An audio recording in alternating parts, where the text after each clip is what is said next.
Florida man is now suing Dunkin' Donuts for $100,000 for what he says are severe and long-term injuries he sustained from an exploding toilet.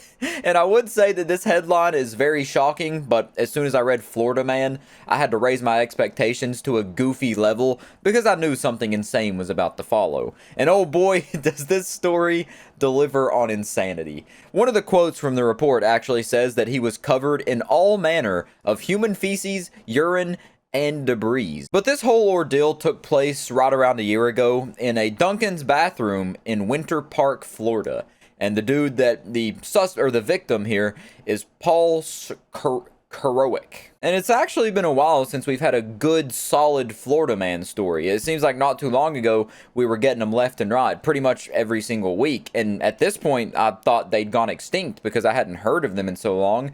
But it seems like they were only hibernating for the winter. And now it looks like they're finally coming back around. And this is definitely a good way to continue on the Florida man legacy. But like I said, this whole incident did happen a year ago, but he's only now filing the lawsuit, which he filed it on Wednesday, January the 3rd. And it says that the lawsuit itself doesn't contain many details about the explosion itself, but it does say that he suffered bodily injury and is requesting counseling and mental health care as a result of the incident, which I would say, if you've seen those Ice Spice drinks and all the collaboration drinks that they've done at Dunkin' Donuts, those bathrooms have to have seen some shit. Those toilets have PTSD. Every time they see a butthole, they just flinch in fear of what's going to come out of that thing because it's going to erupt like a volcano. Krakatoa, you know what I'm saying? So an exploding toilet in Dunkin' Donuts is one of the worst, probably one of the worst fast food toilets you could have explode on you. So I would definitely say he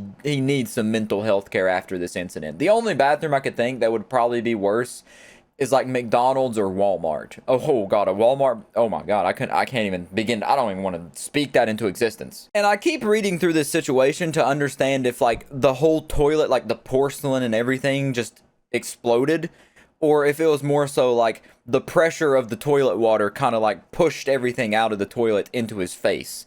But all it just says is that after the explosion, he left the bathroom covered in human feces, urine, and debris, and walked out of the men's room seeking help from the workers. And then the store manager, according to the lawsuit, said that they were aware of a problem with the toilet since there had been previous incidents and didn't dive into any further details about the explosion. So presumably, he's not even the first victim of this Dunkin' Donuts bathroom. It's like they're offering up sacrifices to this thing at this point. Like they're aware of it, but they can't interfere because that power goes beyond them, you know?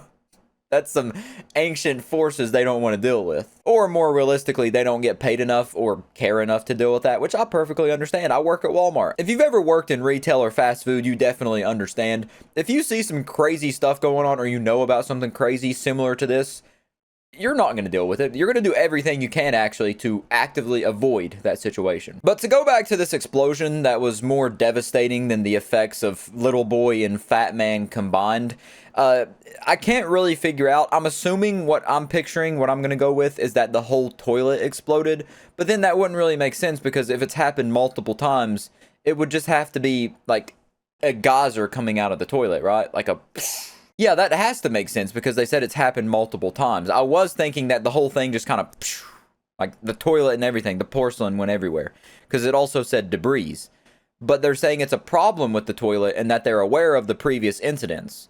So that would imply that it's capable of happening over and over, and if it exploded completely, that wouldn't be the case. So I'm thinking there's, for some reason, a weird pressure issue with the toilet, and it's just literally blasting people in the face. It's making that bathroom a shitty wonderland. It's like PP water park, you know? It's literally just a PP water park in there. Anyways, though, that's all the information there is. This article here from Huffington Post says when they contacted them on Thursday for more details about his injuries, his attorney said that they were tied up and couldn't answer any questions until the following day. And then they also apparently reached out to Dunkin' Donuts and said that they did not immediately respond to an email seeking comment. But that's pretty much it for Paul's crappy little situation. The toilet is finally taking revenge on unsuspecting customers in Florida, of all places.